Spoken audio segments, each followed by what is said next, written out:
కూర్చోండి.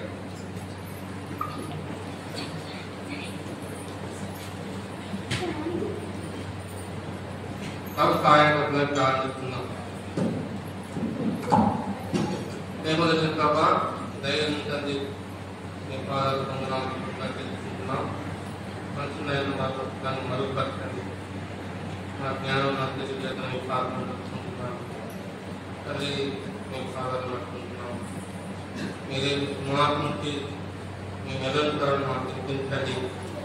తద్వారా తరం ద్వారా మేము నేర్చుకున్నటప్పుడు మా జీవితాలను కాపాడి భద్రపెట్టుకున్నటప్పుడు మాకు నేర్పిస్తున్నామని తీసుకునే కాచి పెట్టుకున్నాం తండ్రి. ఆమేన్.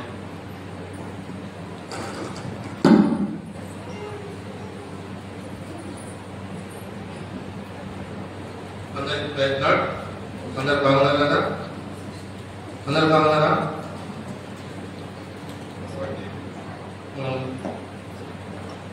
ఆరాధన వరకు మనం ఉన్నాం. దేవుడు వర్తమానం వర్తమానం 10 నిమిషాలు మాత్రమే మనం ధ్యానించుకుందాం. ఏంటంటే కీర్తన కీర్తన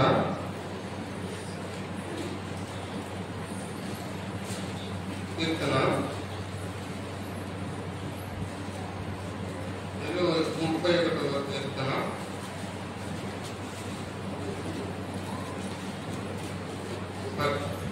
19వ వచనం. కీర్తన 31:19 అందరం కలిసి విగ్రహం కలుద్దాం. నీ అందు భయభక్తులు గలవారి నిమిత్తం నేను దాచిన మేలు ఎంతో గొప్ప. ఇంకా ఇంకో భాగం చూసుకుందాం. అదే కీర్తన 48:14 వచనం.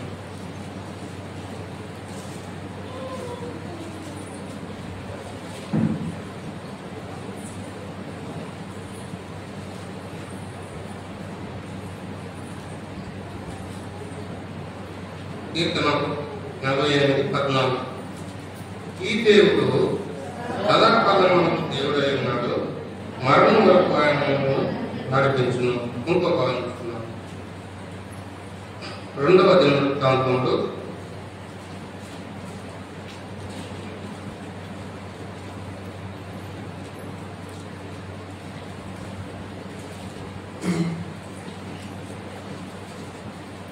29వ అధ్యాయం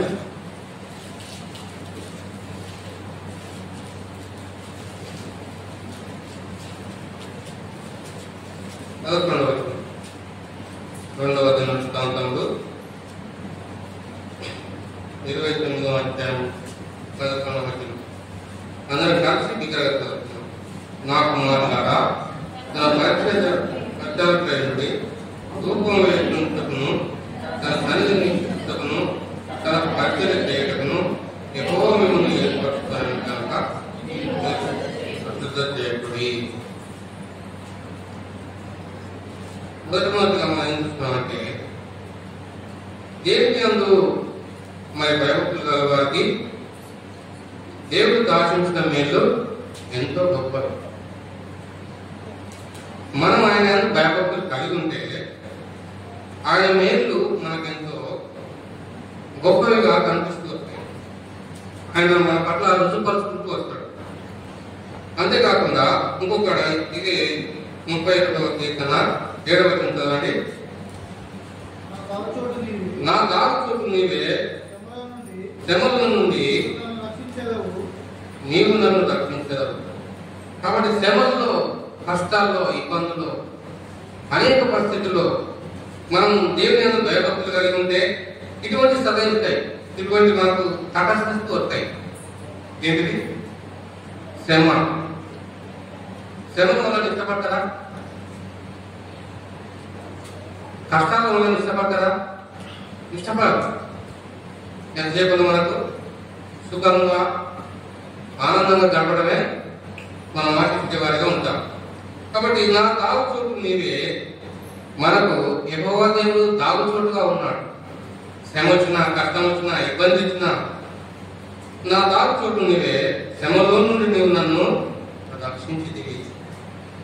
శ్రమలో నాకు బాధ వచ్చింది, నన్ను ఎవరు చూసలేరు, నాకు కష్టం వచ్చింది, నన్ను ఎవరు పట్టించుకోవట్లేదు అని మనకు మనమే దిగజారిపోయే స్టేజ్లోకి వెళ్ళిపోతాం.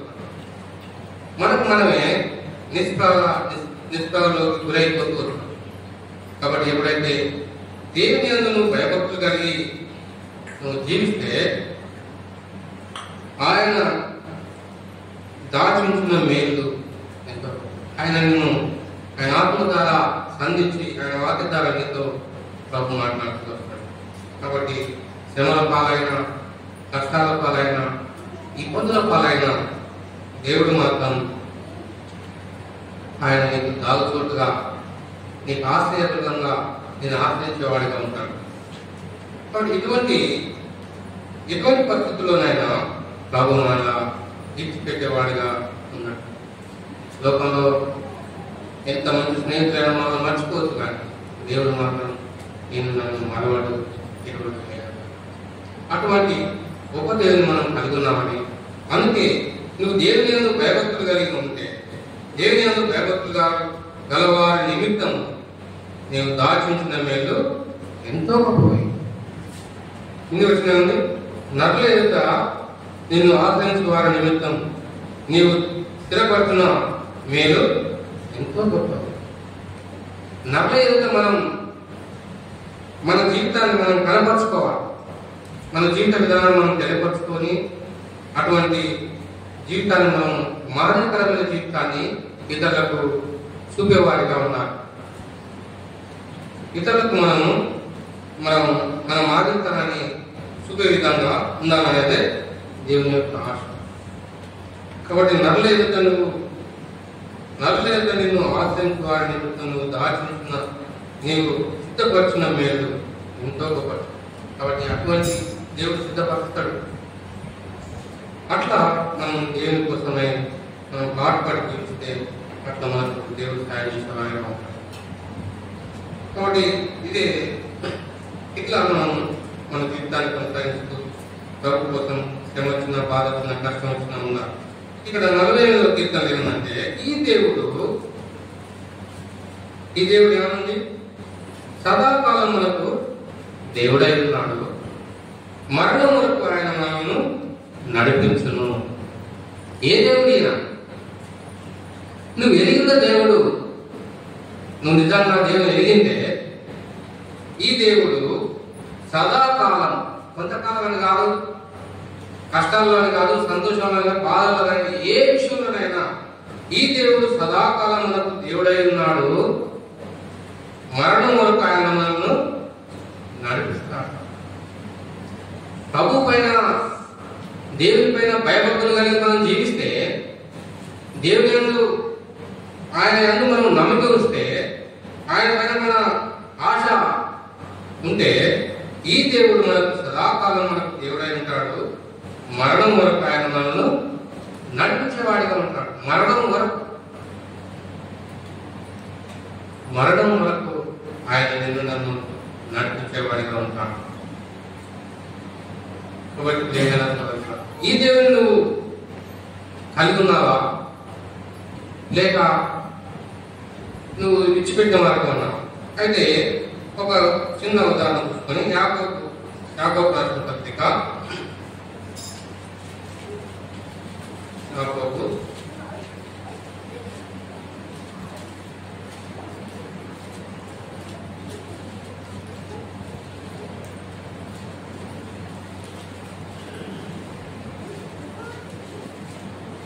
రాసిన పత్రిక 2వ అధ్యాయం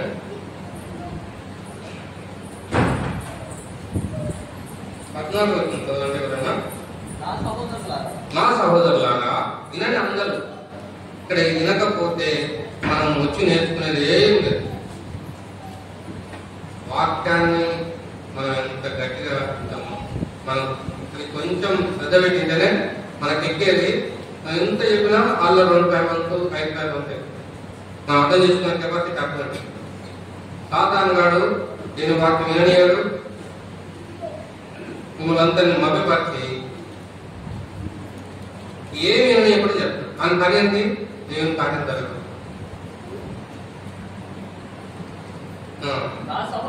నా సహోదరులారా, క్రియలు లేనప్పుడు ఎవడైనా తనకు విశ్వాసం కలదని చెప్పిన ఎడల ఏం ప్రయోజనం? అట్టి విశ్వాసం అతన్ని రక్షింపగలదా?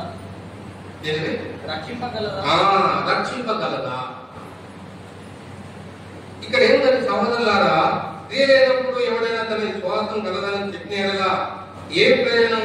అటు విశ్వాసం వాడిని రక్షింపగలదా?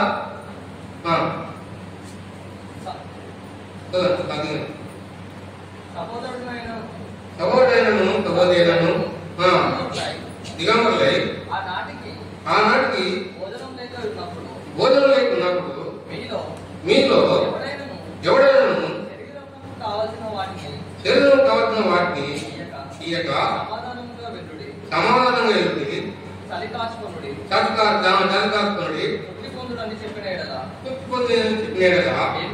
ఏం ప్రయోజనం? ఒక ఆకలి ఉంటే ఆయనకి తినడానికి మనం ఆహారం పెట్టకపోతే, లేదు నువ్వు అట్లే ఉండు, మంచినీళ్ళు వేడి చేసుకొని తాగు, దానివల్ల నువ్వు తృప్తిపడు, ఇది మనకి ఉపయోగకరం ఉంటుందా? ఎంతో ఆకలితో ఉంది, కొంచెం భోజనం పెడితే ఎంతో మంచిది. ఆకలి చేస్తుండు, లేదు మంచినీళ్ళు వేడి చేసుకొని తాగు, దాంట్లో ఉందంటే అది ఏమైనా ఉపయోగకరం ఉంటుందా? ఆయనకి సేవ తీసుకున్నట్టు ఉంటుందా?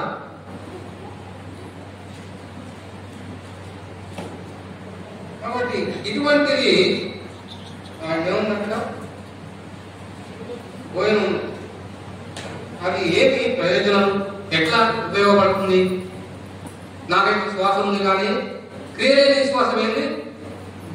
వృధం. క్రియాపూర్వకంగా మన విశ్వాసాన్ని క్రియ అంటే ఏంటి? క్రియ అంటే చేయడానికి తెలవదు, క్రియ అంటే తెలవదు చేస్తా. కాబట్టి క్రియ అంటే పని. విశ్వాసం ఉంది కానీ పని చేయదు,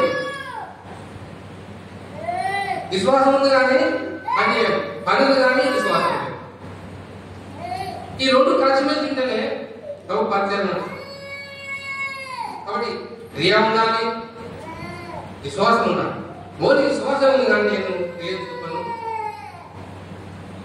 నాకైతే విశ్వాసం ఉంది, ప్రభు నన్ను రక్షించున్నాడు అని అట్లుంటే అది ఏమన్నా ప్రయోజనకరంగా ఉంటుందా? ఒక ఆకలి ఉన్నవానికి ఆహారం పెట్టకుండా నీళ్ళు కాసుకున్నాం అన్నట్టే లెక్క. క్రియలేని విశ్వాసం వృత్తమే. అలాగే విశ్వాసం తేలేనిదైతే అది ఒంటరిగా అది వట్టిగా ఉండి అద్భుతమైన తత్వం. అలాగే అర్థం చేసుకోవాలి. డిస్టర్బ్ చేస్తుందంటే కారణం ఏంటి? మనం వినకపోతే మనం ఏం నేర్చుకుంటాం? వినాలని పెట్టమంటారు. అలాగే విశ్వాసం క్రియలు లేనిదైతే అది ఒట్టిగా ఉండి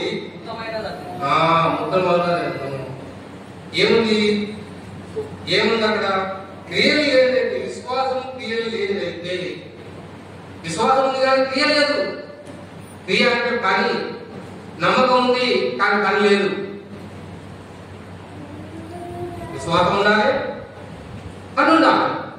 ఈ రెండు ఉంటేనే అది ఎంతో ఉపయోగకరంగా మేలుకరంగా ఉంటుంది.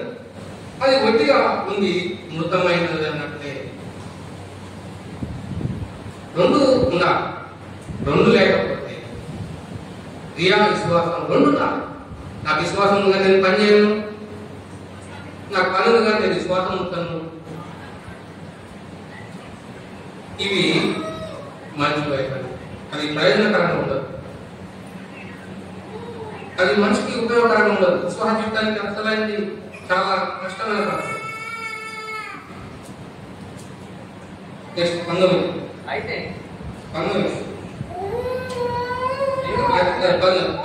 అయితే అయితే ఒకడు నీకు విశ్వాసం ఉన్నది, నీకు విశ్వాసం ఉన్నది, నాకు క్రియలున్నవి, నాకు క్రియలున్నవి. క్రియలు లేకుండా క్రియలు లేకుండా నీ విశ్వాసం నాకు కనబడదు.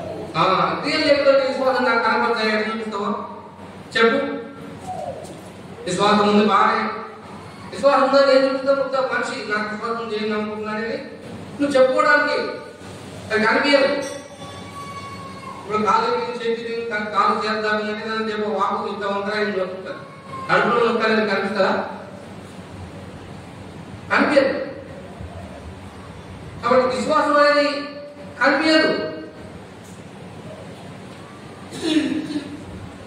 అయితే ఒకడు విశ్వాసం ఉన్నది, నాకు క్రియలు ఉన్నవి, క్రియలు లేకుండా ఈ విశ్వాసం నాకు కనపడుతున్నాడు.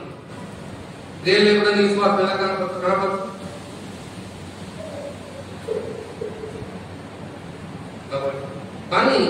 పని చేస్తేనే విశ్వాసం ఉందని రుజుపరచగలరు. పని చేయకుంటే విశ్వాసం ఉందని చెప్పడానికి అది ఎవరు నమ్మరు. కాబట్టి విశ్వాసం నచ్చదు. నేను నా క్రియల చేత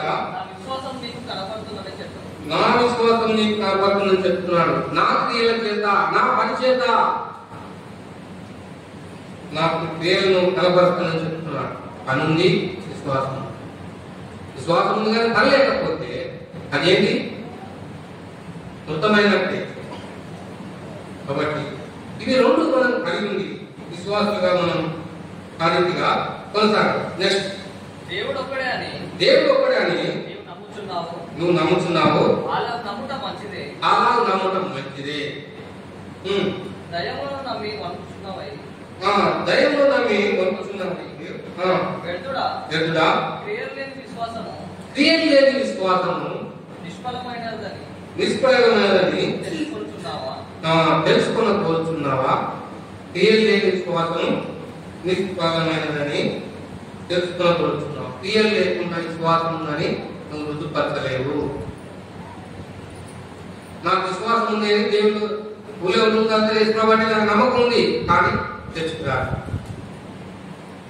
వాళ్ళకి విశ్వాసం ఉందని చెప్తారు కానీ తెచ్చుకున్నారు. క్రియ ఉన్నట్టు అక్కడ క్రియ లేదు, పని లేదు. క్రియ పని ఇది విశ్వాసంతో కూడిన పని. విశ్వాసం ఉండాలి, పని ఉండాలి, మనం మానవకరమైన జీవితాన్ని చూపుతూ ఉండాలి. కాబట్టి అటువంటి క్రియగలిగిన విశ్వాసం.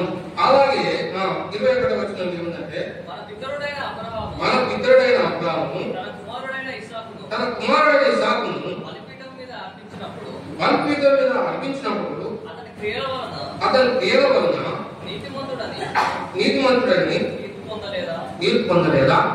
ఇక్కడ విశ్వాసం అబ్రాహాముకు ఉంది. అబ్రాహాము ఏం చేస్తుండో? అబ్రాహాము ఎక్కడో ఆయన ఎంతో ఆస్పరుడుగా ఉన్నప్పుడు అబ్రాహామును పిలిచాడు విశ్వాసం ద్వారా. ప్రభు ఏమంటే ఇచ్చాడు. కొన్ని సమస్యలు వచ్చినాయి, బాధలు అయినా దేవుని పట్టుకుని ఉన్నాడు.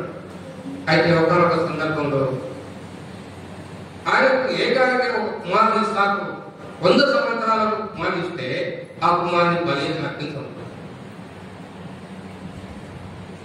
విశ్వాసం ఉంది, దేవుడి పని చేయి అని చెప్పాడు. అబ్రాహాము తన కుమారుని ఎక్కడ తీసిందా? తీయలేదు. బలి అర్పించడానికి సిద్ధమైంది, వెళ్ళాడు. అది క్రియ, అది పని. ఆ పని జరిపించాడు, ఆయన సాక్రిఫైస్ చేశాడు, సమర్పించాడు. కాబట్టి విశ్వాసం ఉండాలి, క్రియ ఉండాలి, అన్ని ఉండాలి. నాకు నమ్మకం ఉంది, నేను యేసుప్రభువుని నమ్ముకున్నా అంటే కాదని అందరూ నమ్ముకుంటారు. ఎక్కడెక్కడ విశ్వాసం నేను నమ్ముకున్నాను ఆయన చెప్తారు కానీ క్రియ ఉండదు. మేము ఎక్కడి నుంచో నమ్ముకున్నాం కానీ క్రియ ఉండదు. కాబట్టి దేని విశ్వాసం మొత్తమే కదా. ఇట్లా అబ్రాహాము అయితే మనకు మాదిరికరంగా ఆయన చూపించాడు. విశ్వాసం ఉంది, క్రియ చూపించాడు. 100 సంవత్సరాలు ఒక కుమారుని ఇస్తే ఆ కుమారుని ఇంకా బలి అర్పించమని చెప్తే ఎనిమిది యొక్క తీసుకుపోయి బలర్పించడానికి సిద్ధపడాడు క్రియ ఉంది పని. కాబట్టి ఆయన నీతిమంతుడని తీర్పు పొందలేదా? అతను నీతిమంతుడుగా తీర్పు పొందాడు. కాబట్టి ప్రియమైన సోదరులు, మనం క్రియ అని విశ్వాసం ఈ రెండు కలిగి ఉంటేనే విశ్వాసంగా మనం బలపరచబడతాం, ఇతరులకు మాదిరికరంగా ఉండగలుగుతాం, మనం అభివృద్ధి పరచగలుగుతాం. దేవుడు మనల్ని ఆశీర్వదిస్తాడు. దీనిలో ఏది ఒకటి బదువు ఉన్నా మనం దినదినం అంచెలంచెలుగా దూరం అయిపోతుంది. ఈ రెండింటిలో విశ్వాసం ఈ రెండు కలిగి ఉంటేనే మనం ముందుకు వెళ్తాం. దీంట్లో ఏది మనం దాన్ని తక్కువ చేసినా, దాన్ని నిర్లక్ష్యం చేసినా, మనం చాలా వెనుకబడిన జీవితాన్ని గుర్తెరిగిన వాడటం. 22వ వచనం, విశ్వాసము అతని క్రియలతో కూడి కార్యసిద్ధి కలుగజేసినని క్రియల మూలంగా అతని విశ్వాసము పరిపూర్ణమైనదనియు గ్రహించుచున్నావు కదా. గ్రహించుచున్నావు. ఎట్లా గ్రహిస్తున్నావు? అతని క్రియలతో కూడిన కార్యసిద్ధి కలుగజేసిననియు. క్రియ పని అంటేనే భయపడేటట్టు, నాకే పట్టింపు లేనట్టు, ఈ పని నేనే చెప్తా అని మనకు మనమే నిర్లక్ష్యంగా అటువంటి జీవితాన్ని మనం కలిగి ఉండేవారి. నేను చేయలేని పని తప్పించుకోవడానికి ఇట్లా మన జీవితాలను మనం ఈజీగా గడపడానికి 23వ కాబట్టి అబ్రహాము దేవుని నమ్మెను, అది అతనికి నీతిగా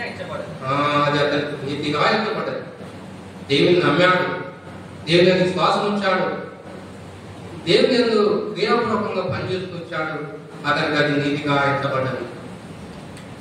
కాబట్టి క్రియ లేకపోతే, క్రియాపూర్వకమైన మన జీవితాన్ని మనం ఇతరులకు తెలియపరచకపోతే ఎంతో విశ్వాసంతో అనేకమైన నష్టాలు కష్టాలు వస్తాయి, ఒడిదుడుకులు వస్తాయి. మనం దేవుని భయభక్తులే కలిగి ఉండి ఆయన ఆశించిన మేలు పొందలేని వారిలో మనం దేవుని వాక్యం ముందు అది మొదటి దినవృత్తాంతమే ఇక్కడ చివరిగా 25వ వచనంలో అటువలనే రాబాను దేశకుడా దూతలను చేర్చుకొని వేరొక మార్గమున వారిని ఎప్పటికి పంపించినప్పుడు క్రియల మూలంగా నీతిమంతురాలని ఎంచబడను కదా. కారణం లేని శరీరం ఎలా ఉంటుందో అలాగే కారణం లేని శరీరం ఎలాగ ఉంటామో, చచ్చిపోయిన మనిషిని శరీరం కనిపిస్తుంది, నిజానికి లేస్తారా? అట్లనే క్రియ లేని విశ్వాసం మృతం. మన జీవితాల్లో క్రియాపూర్వకమైన విశ్వాసాన్ని పని మనం క్రైస్తవులుగా మన జీవితంలో నెరవేరుస్తూ రావాలి.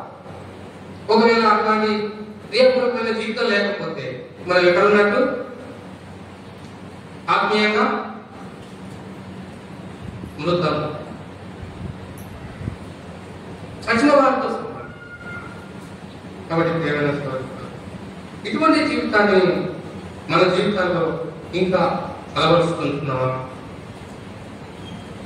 కాబట్టి అటువంటి జీవితాన్ని మనం అవాయిడ్ చేస్తూ, దూరం చేస్తూ, ప్రభు బిడ్డలుగా దేవుని నమ్ముకున్న వారు ఇక్కడికి అబ్రహాము మనకు ఆయన చూపించాడు. ఏం చూపించాడు? మాదిరిని చూపించాడు. విశ్వాసం ఉంది, దేవుని అతను దేవుడైతే మరి నీతిమంతుడుగా ఇచ్చాడు.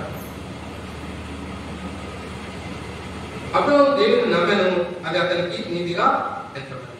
ఎప్పుడైతే దేవుని నమ్మాడు, దేవుని విశ్వాసం ఉంచాడు, దేవుని నమ్మాడు, విశ్వాసం ఉంచాడు, క్రియ చూపించాడు, అతనికి ఏమైనది?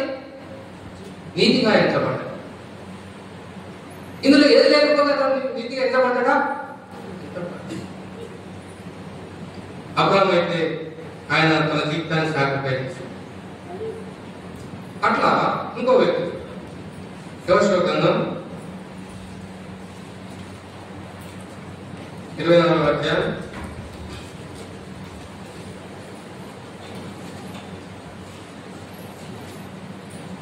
15వ వచనం.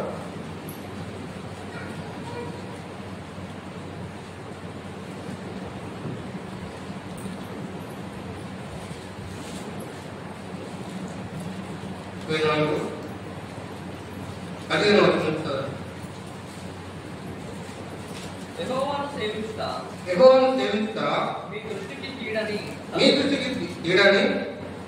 కీడని తోచిన ఎడల మీరు ఎవరిని సేవించదరో